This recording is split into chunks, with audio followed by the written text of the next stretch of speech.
Second celebration. So kahapon, celebrate ang piyesta ng Senior San Jose. Ngayon, birthday ni Ama Tots. Iyan ang kanyang mga handa. May lechon, nagpalechon din siya. Kahapon may lechon din piyesta. So birthday niya ngayon, 19 ng ay 20 pala, 20 ng Marso. Ngayon ang birthday niya. So ayan ang mga handa.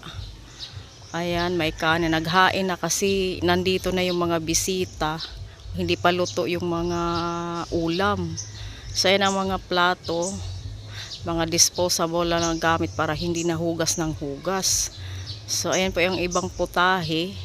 Oh, ayan ang mga bisita, nagsidating sila dahil gano'n naman talaga dito, hindi pa luto ang mga ulam, nagsidatingan, hindi ba katulad sa ibang lugar na handa na ang lahat, bisita na lang hihintayin. So ayan ang kanyang cake na binili ni Annabel, isa lang. So ayan pa ibang putahe, humba man yata ang tawag niyan. So ayan po, nagpe-prepare na. Ayan po yung mag-ama ay mag-ina. So ayan po ang mga tao at ang mga katabang nandyan din. So ayan na po ang lamesa, nasa loob ng chapel para pag umulan hindi na magtakbuhan. So ayan si brother at si Jayan. So may lechong malaki. So ayan ang birthday celebration, naka-green na yan, busy din. O sige, magpaka-busy kayo. Ayan ang mga tumutulong, masipag ng mga yan. Walang hinto, kakagawa. Ayan silang tatlo, yung naka-blue, naka-white, yung naka-violet, ayun, masipag yan magsitulong. So ayan po, ayan na.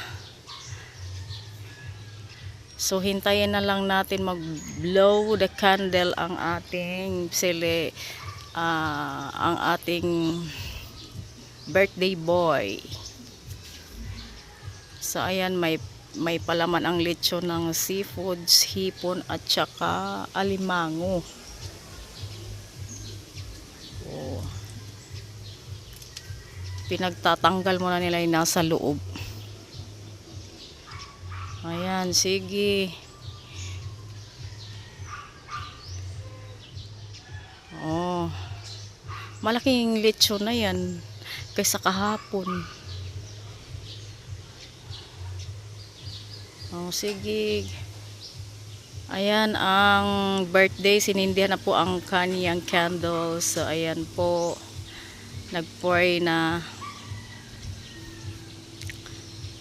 So tapos na ang pagpe-pray, mag-wish na si Ama Tots. Happy birthday kay Ama Tots, 50. Pang 50 niya. So ayan, nagpapasalamat siya. Ayan, happy birthday kay Ama Tots. So hanggang dito na lang ang ating video. Thank you so much.